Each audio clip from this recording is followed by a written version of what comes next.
บนโซเชียลแชร์เตือนให้ระวังถ้าเห็นธนบัตรพับเป็นสามเหลี่ยมสี่เหลี่ยมหล่นอยู่บนท้องถนนข้างในอาจจะใส่ยาเสพติดไว้หากท่านก้มเก็บจะมีคนมาจับและเรียกทรัพย์ชัวร์เหรอเรื่องนี้ถ้าจริงก็น่าตกใจและควรรีบบอกเตือนกันครับแต่ก่อนจะแชร์ต่อต้องเช็คให้ถูกชัวร์ศูนย์ชัวร์ก่อนแชร์สำนักข่าวไทยอสมทสอบถามกับเลขาธิการคณะกรรมการป้องกันและปราบปรามยาเสพติดหรือปปสครับเรื่องที่เตือนกันนี้มีจริงเหรอครับถามว่ามันมีลักษณะการเอายาเสพติดไปห่อด้วยธนบัตรจริงไหมอันนี้จริงจากการที่ทางสำนักงานปปสร่วมกับตำรวจท้องที่ในการเข้าไปตรวจค้นในสถานบริการในสถานบันเทิงหลายครั้งเราพบว่ามีการทิ้งห่อธนบัตรในลักษณะนี้ลงพื้นเลขาธิการปปสเปิดให้ดูภาพบางส่วนจากการจับกลุ่มที่พบยาเสพติดถูกบรรจุในรูปแบบต่างๆไม่ว่าจะเป็นซองซิปล็อกเล็กๆใส่ไว้ในหลอดรวมทั้งห่อในธนบัตรเมื่อแกะออกมาแล้วก็พบว่าข้างในนั้นมียาเสพติดถูกห่ออยู่แล้วที่เขาเตือนว่าวิธีนี้อาจจะเป็นอุบายในการข่มขู่เรียกทรัพย์ล่ะครับอันนี้ยังไม่เคยพบแล้วเราก็ยังไม่เคยพบแม้กระทั่งการร้องเรียนมาตามระบบช่องทาง1386ว่าถูกกระทำในลักษณะนี้บนโซเชียลยังมีการแชร์เตือนว่ามีการแอบซุกซ่อนยาบ้าในมือถือถ้าใครมาฝากโทรศัพท์เอาไว้อย่ารับก็เช่นเดียวกันครับเรายังไม่เคยเจอแต่ถามว่าเราเคยเจอลักษณะการซุกซ่อนยาเสพติดใน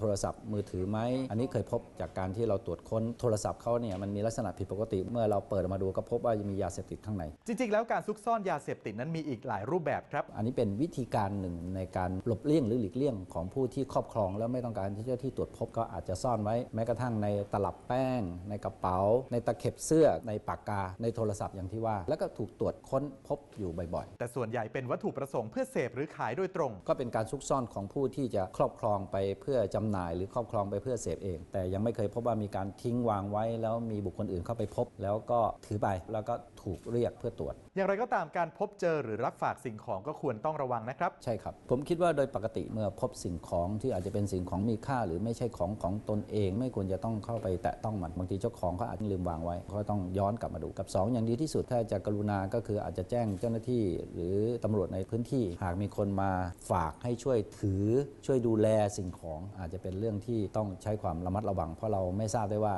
ในสิ่งที่เขาฝากให้เราช่วยถือช่วยดูแลนั้นจะมีสิ่งผิดกฎหมายหรือมียาเสพติดซุกซ่อนอยู่หรือไม่ถึงไม่ใช่ยาเสพติดก็อาจจะมีข้อหาหรืออันตรายในรูปแบบอื่นได้นั่นเองครับก็จะมีลักษณะถูกจับแล้วกล่าวอ้างว่าตนเองได้รับฝากมาหลายรายก็เป็นจริงที่ว่าเขาได้รับฝากมาเมื่อมันพิสูจน์ได้ว่าเขาไม่ได้เข้าไปเกี่ยวข้องโดยตรงแต่หลายรายก็ไม่ใช่ถ้าเราไม่ได้ข้องแวะหรือยุ่งเกี่ยวกับยาเสพติดผมคิดว่าเรื่องพวกนี้ไม่เป็นสิ่งที่น่ากังวลแต่สรุปแล้วเรื่องนี้เป็นยังไงครับ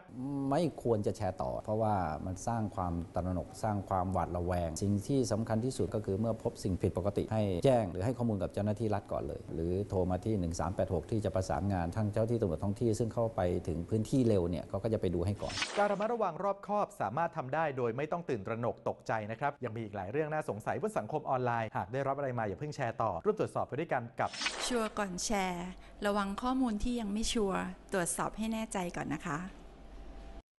สนับสนุนโดยกองทุนพัฒนาสื่อปลอดภัยและสร้างสรรค์